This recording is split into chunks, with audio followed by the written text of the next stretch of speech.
You're welcome to another episode on Global NEXUS Network. If you are new to this channel, we would entreat you to subscribe to this channel. Press the notification bell so that whenever a new video pops up, you'll be among the first to receive the video. Today, we are going to look at the development happening in Syria now.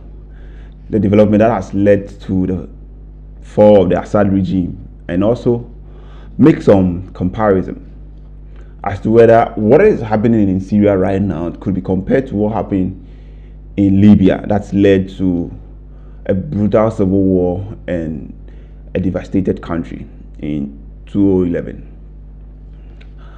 Okay, Assad now, the Assad regime is no more. Assad has fled the country to Russia. Moscow has confirmed that Assad in the country, and they brought up a message trying to convince the world that Assad's abandoning of power is not solely power abandonment.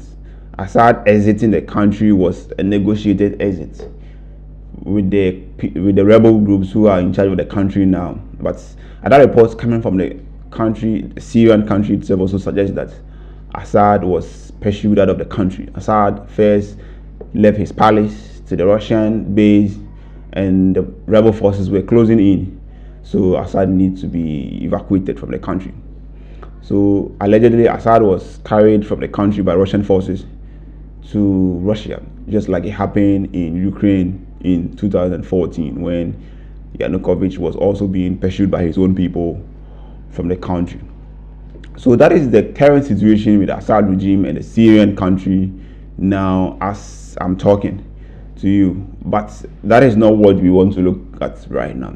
Today, what we want to look at is as to whether the development unfolding in Syria resembles what we saw in Libya in 2011. And if it resembles it and there's similarities, then it's likely what happened or the results we had in Libya could also replicate itself in Syria if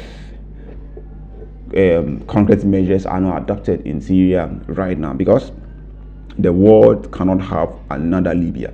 The world cannot have another divided, polarized country like we saw in Libya in 2011, 2012 onwards. Already Syria has had its own civil war before this Assad regime collapsing. So another civil war in Libya would actually take away any hope of rebuilding the country.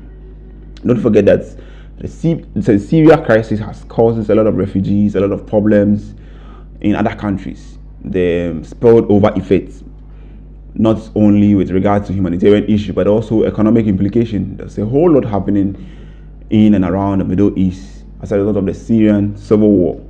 So, in the best interest of all the stakeholders, if Syria could be rebuilt, rebuilding Syria would be the best alternative to the current situation.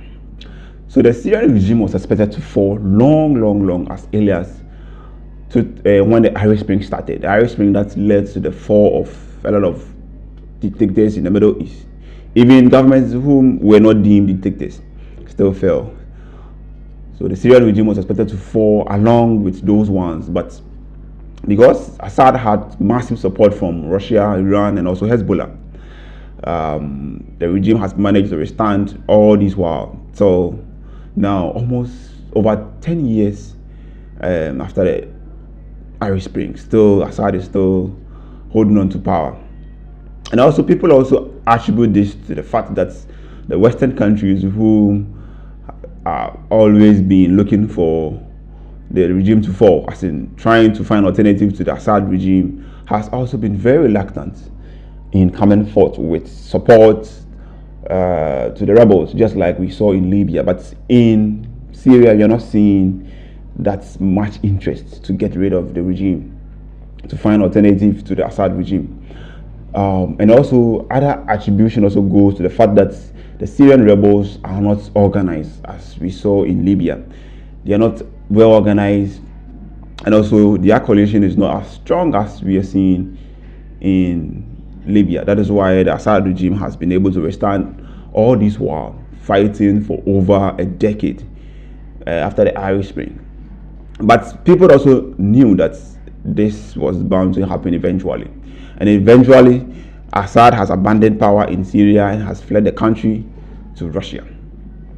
So, even though Assad regime has managed to maintain power for long, but what we are seeing now is not different from what we saw in Libya. So let's look at the similarities between the two events, the situation leading to what we are seeing, and compare whether there are some similarities.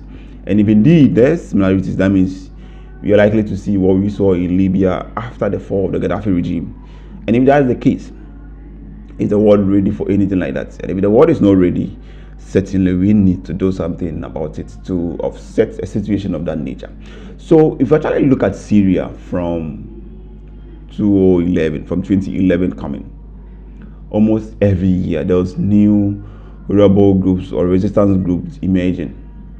Almost every year we are seeing this. So more of the Syrian army every year add up to the front it's fighting. There are new fronts opening for the Syrian army to fight, and these are all rebel groups or insurgency groups according to the Syrian government. But some Western countries and other anti-Assad governments around the world also think that what the rebel groups are doing somehow legitimate, and they are fighting a more cruel government, a government who doesn't care to use chemical weapons on its own people. So in this context, it gives the rebels and the insurgency groups some plausibility in their cause to overthrow the Assad regime. So the issue of insurgency groups and rebel groups emerging every year is similar to Libya. In Libya, we also had similar situation almost every year. Rebel groups are emerging, new ones. Even within city, Benghazi, even Tripoli itself, we had multiple rebel groups coming forth to fight the Libyan army. And the same thing is also happening in Syria. Since 2011, we've had rebel groups coming up almost every year, opening new front for the Syrian army to fight. So the case over here is that eventually when the regime falls, or eventually when there's a winning to the rebel groups, it looked like multiple parties who has fought for the same thing. In Libya, this is exactly what we saw. So what happened in Libya is that because there are multiple groups who have fought for the same thing and we've been successful, the next thing we see is power struggle. Who is a legitimate group to take up responsibility of governing the country after the fall of the regime? And that is what created the chaos we saw in Libya. And if you are seeing the same thing in Syria, there are multiple fronts that the Syrian army was fighting, and right now that the Syrian army has collapsed, the Assad regime has also fallen, and Assad himself has fled the country, that means the rebel groups has won. And this is the case that we have multiple groups who have fought and has won. So who takes power? So you could see that we are actually having a similar situation in Syria as we saw in Libya. So if that's the case, who is the legitimate group to take power in Syria? If this is not managed properly, if this transition is not managed properly, there's no doubt that we are going to see what we saw in Libya in 2011. Already, just like I said earlier on, Syria has had its fair share of civil war, and the devastation has also not been small.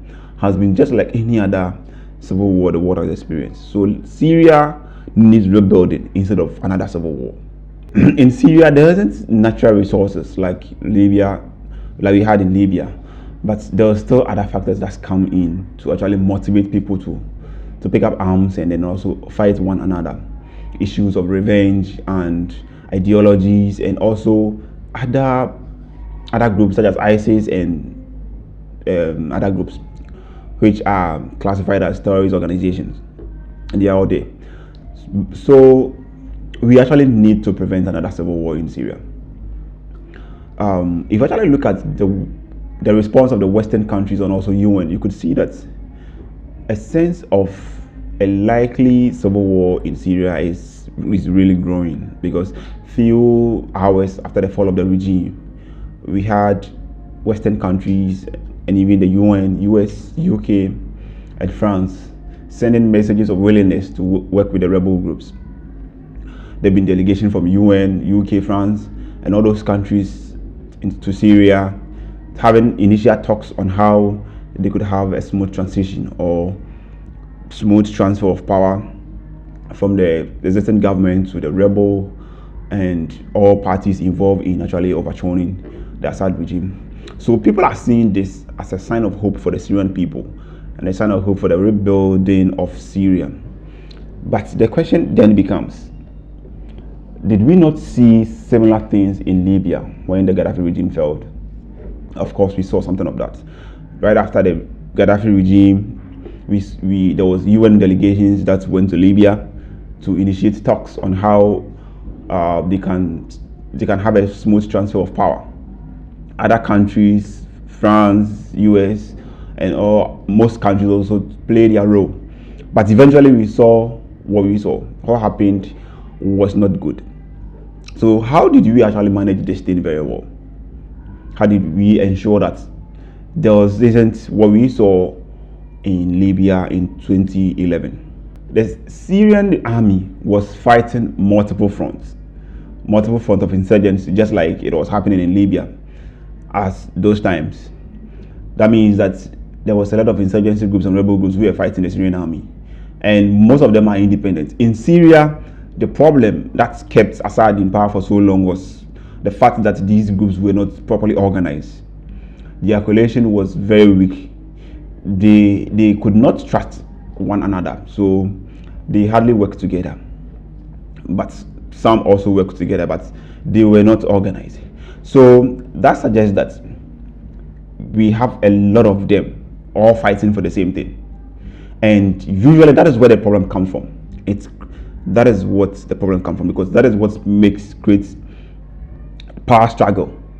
And if that thing alone is not managed properly, it doesn't matter the level of diplomacy you see there, it doesn't matter what the UN, the US, or the UK would want to do, it will not work, because we cannot have stability in the country. And that is what's the issue, because immediately there's instability. It doesn't matter the size or the scale of that instability.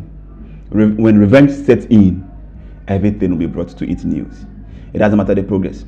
Diplomacy and all other things that are heading towards Syria is centered around one prominent rebel group. That is the HTS. And somebody will ask that, what happened to all other groups? And what has been the communication between the HTL and also other rebel groups? Because they all fought for the same thing, and it looks like they've all won. And if we've all won, that means there should be some form of co-equal in our dealings, and also issue of trust. So if those who are actually managing this transition should seriously learn from what we experienced in Libya, because it's the same thing, similar situation. Multiple groups fighting for the same thing, and multiple groups winning at the same time. So that brings in a huge power struggle. And if you fail to manage this, we are going to see another Libya. We are going to see another civil war in Syria. And we are not prophesizing doom, but we want to speak to the reality so that we know where to pick it from. It is the hope of all of us that we start from rebuilding of Syria instead of starting from power struggle that would eventually lead to civil war and also mass displacement of people.